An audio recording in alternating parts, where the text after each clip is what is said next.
রাজার ঘরে ছোট রানী এলো পদ্মাবতী।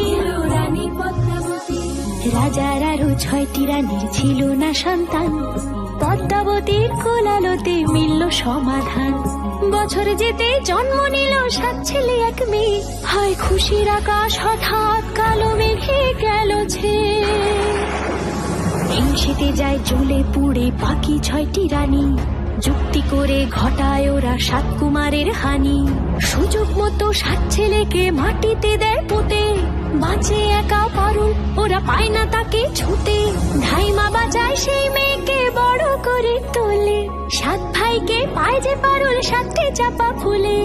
এত কিছুর পরেও রাজার বিপদ যে কাটে না, সূর্য নগরে সুখের সূর্য আর ওঠে না।